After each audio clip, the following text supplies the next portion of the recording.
ওনার হাত থেকে বাঁচান সবাই, ওনার হাত থেকে আমি মুক্তি চাই। ও আমরা যে স্টাম্পটা সই নিছে কোনো টাকা পয়সা দেয় নাই, বলছিল কোর্ট কাবিনের কথা, যে এটা দেয়া সই করো, এটা হলো কোর্ট কাবিনের হইব। পরে এর কথা কই আমাদের দেশ সই নিছে। ওই কাগজটা মানে ওই স্টাম্পটা উদ্ধারের জন্য আমি মামলা করছি। এটা যদি ওই কোর্টে আইসা যদি ওই ম্যাজিস্ট্রেট ওনাদের দিয়া দেয়, আমি ওনারে ছাইড়া দিব, আমার কোনো টাকা পয়সা কিচ্ছু লাগবে না, তাও ওর হাত থেকে আমি মুক্তি চাই। আমি তো বিয়েটা দেই নাই, জল্লাতের সাথে আমার সাথে আগেই লাগছে, ও বিদেশ পাঠাইবো। প্রথম তো লিস্টানের থেকে অগো পরিচয় হইলো, অগো ফোন দিয়ে নিল আমি জানি না। এরপরে অগো নাম্বার টাম্বার নিয়ে অগো ওরে কইছে বিদেশ পাঠাইবো, আর ওই শরীরে কই তোর বান্ধবীরে যে মানে ওরে একটা সচিবালয়ে চাকরি দিব, তাহলে তুমি 3-4 লাখ টাকা দিলে চাকরিটা হবে। তখন আমারে বললো আন্টি বিদেশ যাইতে হইলে পাসপোর্ট বানাচ্ছেন? আমি কিছু বানাইছি। কোন জায়গা? কেরানীগঞ্জ।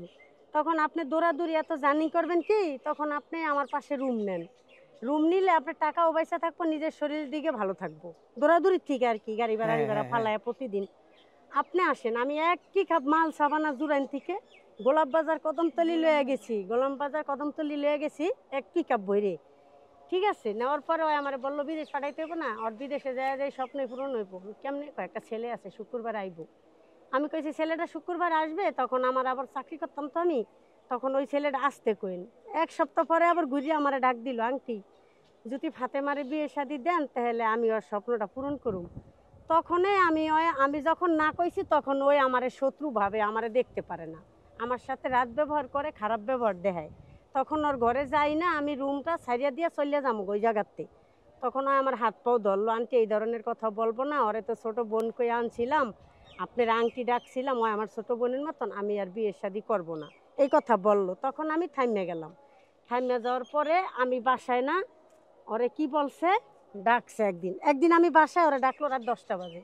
তখন আমি বললাম এত রাত্রে কি লেগে ডাকলেন আপনি ওরে, বলেন তো। কয় আপনি জানগো ওর সাথে বিদেশের ব্যাপারে কিছু পার্সোনাল কথা আছে। তখন আমি চিল্লানটা দিলাম যে এত রাত এই ঘরে একটা মহিলা নাই, একটা বুড়া বেটা পুরুষ, আর এই একটা সেরি ওই ঘরটার ভিতরে ডাকলো, কি আরে ডাকলো? তাই এখন ওই আমারে বল, লোকজনের শুনাইলেন আপনি, সবাই তো শুনলো আপনার গলাটা, হ্যাঁ আপনি শুনাইছেন কি লেগে, এটার খেসালাত আপনি পাবেন। ওর লগে আমার 1 সপ্তাহে কোনো কথাবার্তি হয় না, বুঝার লগে মানে যায় রাখছি দুইজনে, ঠিক আছে। এমন লাগা লাগছি, ওর কথা হয় ডাকছে, আমি বাধা দিলাম কা, তুই ওই ঘরে গেলি কা? আর আপনার মেয়ে, আপনি বাধা তো দিতেই হবে আপনার। হ্যাঁ আমি দিব না বাধা, আমি কেলাম তুই কি ব্ল্যাকমেল করতে চাস? হ্যাঁ তখন ব্ল্যাকমেল করবি তুই? তুই এমন আমি ওরে ডাক দেই, তুই যে ওরে না ওরে কইতাছস আমারে, তুই বলে কি দেখাবি কি দেখাবি, আমি তোর পাশে তো থাকতেছি, আমি রুম ভাড়া দেই, আমার খাবার আমি খাই, আমার থাকা আমি থাকি, তুই ওরে দিবি চাকরি, ওরে পাঠাবি বিদেশ। তুই বুইরা বেটা, তোর লাগে তোর সাজে না, তোর বয়স মানে বিয়ের অফারটা কি আপনাকে দিছিল? আপনার কাছে বলছিল যে আমি আপনার মেয়েকে বিয়ে করতে চাই? হ্যাঁ, পরে বলছে বিদেশ পাঠাইবে, নিচে 1 সপ্তাহ পর আবার ওই বলছে আর একটা ছেলে দেখাইবো, বিদেশে গেলে যে স্বপ্নটা ছেলে পূরণ করবো। তখন 1 সপ্তাহ পর ওই বলতাছে ওরে বিয়ে করব। তখন ওর লগে আমি লেগে গেলাম। তখন রাত 10টা বাজে ডাকলো, আমি কইলাম এই ওর আবার যে বকছি যে তুই এই বেটা ঘর আইসুস কেন? রাত আমি শোয়া, আমার গেটটা আমার রুমটা বরাবর খোলা, আমি ঘুমাই গেলে তো মানুষ ঘুমাইলে মরা, তোর বেটা ডাকলে তুই আবিকা। তখন বুড়ার লাগা আমার রেগে গেছে জর্গা, ঠিক আছে। কেটা বলে কইছে জামাই শাশুড়ি যুদ্ধ, ওর লাগে যুদ্ধ আমার। তখনও আমার দেখতে পারে না, আর একদিন আমি কথা বলি না, আমার আচ্ছা, হাতটা ওরা ধরছে। যখন বিয়ের অফার করলো আপনার কাছে, তখন আপনি জানতেন যে উনি জল্লাদ ছিল? হ্যাঁ আপনি কি পরে জানছি, না না আগে জানিনি, পরে জানছি। পরে জানছি? হ্যাঁ, মানে পরে এটা কি জানছি। বিয়ের পরে জানছেন না বিয়ের আগেই জানছেন আপনি? মানে ওই বাসায় যাওয়ার পরে হ্যাঁ, আমি ওই বাসা জানছি। যাওয়ার কয়েকদিন পর তো বিয়ে হয়েছে, এই তো? জল্লাদ এটা আমি শুনছি, শোনার পরে আমি কইছি না, আপনার সাথে আমার মেয়ের বিয়ে দিব না। আপনার বয়স আর ওর বয়স, আমার বাবারও তো আপনার থেকে বয়স কম, তাহলে আপনার লাগে বিয়ে দিব আমি। আম্মু বাসায় ছিল না এই সুযোগে। আমি গেলাম, আমি এইসব বিয়ের কথা বললাম, আমি বাসাতে বেড়াই গেলাম সকাল 10টার দিকে, আইসি রাতে 7:30 8টার দিকে। আইসা দেখি যে হের থেকে ইস্টামে আরো 4 জন ছিল, মগাডি কইছে কোর্ট মেরেছে, কোর্টের কাগজে তোমরা সাক্ষী। মানে আমি বলি, এই যে আপু এখানে বসা, মানে আপনি যেদিন বাসায় ছিলেন না ওই দিন ওনাকে জোর করে নিছে? হ্যাঁ, বলো তো কি হয়েছে ঘটনাটা তখন?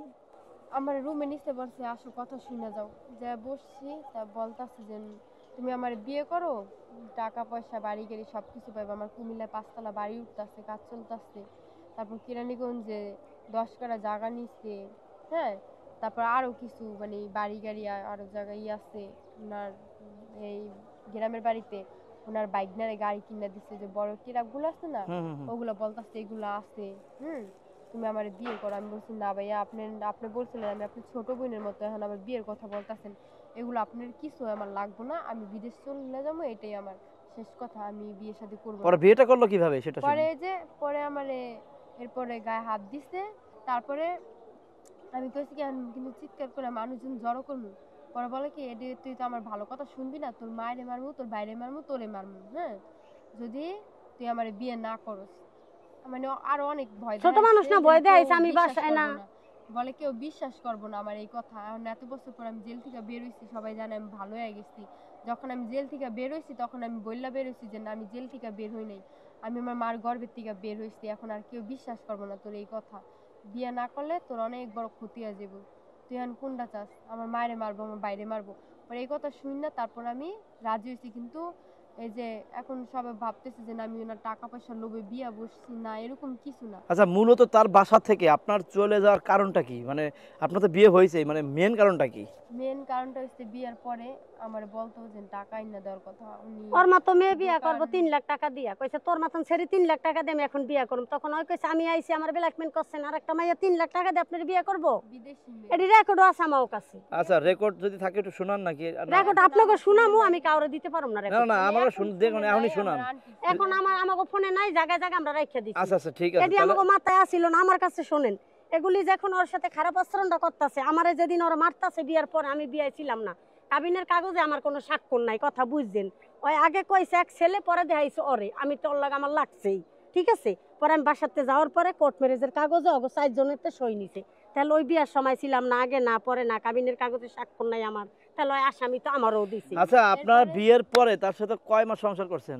2 মাসের 5 দিন বাকি। আচ্ছা, 2 মাস সংসার করছেন। আপনি বিয়ের পরেই তো আপনি আইনগত পদক্ষেপ নিতে পারতেন বা চলে আসতে পারতেন। বিয়ের 2 মাস পরে কেন? আরে তা আটকে রাখছে, তালা দিয়ে রাখছে। তারা দিয়ে রাখছে, আপনি জানতেন না? না, আমি তো আইসা পড়ছি ওই জায়গাতে, বিয়ার পরে আমি আইসাই পড়ছি। বিয়ের কয়দিন পর আসছেন আপনি? বিয়ার আমি মনে হয় 1 মাস পরে আইসা পড়ছি। হ্যাঁ, এর 1 মাস পরে আমার সাথে যোগাযোগ নাই, ওর ফোন ওই চুরিও করছে। তাই? ওর ফোন ছিল না, ওর বান্ধবী ওর একটা মোবাইল দিছিল, ওই মোবাইলটা আমার ঘরে ওর ডরপের ভিতরে ছিল, ওই ঘরটায় চুরি করছে। 6টা বাজে ওরে তালা দিয়ে থুইয়া আমি বাসায় না, ওর দোকানের কর্মচারী আমার রুমে ঘুমাইতো, পিচ্ছি ওই রুমে যে হাতে ডরেতে মোবাইলটা লয়ে পড়ছে। তখন ওর সাথে আমার যোগাযোগ নাই। তখন আমার জিত হইলো কোনটা, আমি বিয়ে দিমু না, অলিখিত কাগজে সই নিল, আমার চোখের সামনে মারে, আমি একাল অসহ্য হয়ে গেলাম। তখন আমি রুম সাইডে আয়া পড়ছি, আমার যোগাযোগ নাই, হারাম একটু যোগাযোগ নাই। তখন বুড়িয়া কি করছে জানেন, হ্যাঁ, আমার লাগে যোগাযোগ নাই, আমি আইসা পড়ছি ওই বাসাতে।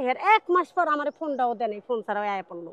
তখন ও যদি আইসা পড়বো আমি জানতাম, তখন আমি মানুষজন লইয়া পুলিশ মিডিয়ার সামনে দিক লিয়ে দরকারে যাইতাম, যে দেখেন অয়ে মিথ্যা ফলমান দেখাইয়া মিথ্যা কথা কইয়া অতে কাবিনের কাগজে সইটা নিল কা, ওর লাগে কর সাজে। কিন্তু ওই ভুল করছে, আমারে না কই এই করে থানায় জিটি করছে।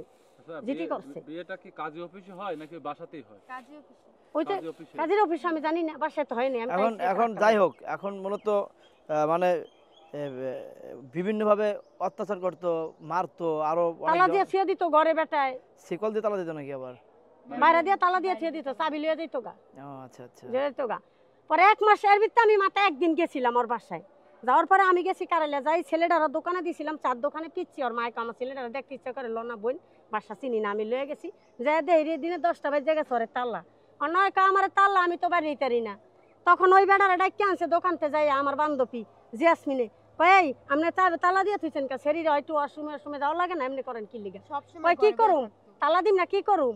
ওই যদি আবার আমার না কয়ে জায়গা হইলে আমি কি করুম? আমার রাইন্দা বেড়া কে খাওয়াইবো? বুড়িয়া উত্তর এইটা দিল, ওরা তো কই গা যাইতে গাতে। আচ্ছা যাই হোক, এখন আপনি তো মা, আপনি কি চান, মূলত চান কি? এখন এমন একটা জল্লাদ, ঠিক আছে, ওই যেই মিথ্যা কথাটি সাজাইছে, 10 লাখ টাকার মামলা দিল, অলিখিত কাগজে সই নিল। আবারও বলে কি, এটা শোনেন, আমার যে মাল সাবান আমি জুরাইনতে টাক বেড়ে আনলাম কদমতলি, সবাই কলম দেখছে কম বেশি, এডির মেমো আছে, সাক্ষী আছে, প্রমাণ আছে, সব আছে। এখন একটা ইউটিউবে দেখতেছি কেউ কি ছাড়লো, কয় বেডির ঘরে ভাঙ্গা চকি আসছিল, আমি ওরে 70,000 টাকা দিছি, মাল সাবানা কিনে দিছি, কিন্তু এটি মিথ্যা কথা। কিন্তু আমার কাছে মেমো আছে, আমার প্রমাণ আছে, আমার সাক্ষী আছে, ওই কি মিথ্যা কথা কে বাঁচতে পারবো? মানে পরিচয় আগে থেকে আমার সাক্ষী আছে, কারালিয়া কিনছি, কোন জায়গাতে কিনছি, মেমো আছে। এইটাই বলেন, তাহলে কত বড় মিথ্যাবাদী, ওরা তো আমি সবকিছু রেকর্ড আছে। হ্যাঁ, আমার মেয়েরা বলছে তোরা তো কিছু দিতারি না, আমার টাকা আটকাই গেছে, আমার ভাগ্যে টাকা দিয়ে আমার দেনা বেইমানি। এখন এই মামলা করছেন আপনি? হ্যাঁ, মামলা আমার কোডে আছে। এখন ওই জায়গায় জায়গায় মানুষের লাগে কইতাছে আমারে ডাকে, আমি নিমাংস হমু না, ওর লগে জায়গায় জায়গায় হমু না। তার মানে আপনি চাচ্ছেন যে আপনার মেয়ে তার কাছ থেকে সেপারেট করবেন, এই তো? হ্যাঁ, এত মাইর দিয়ে রইতো সারা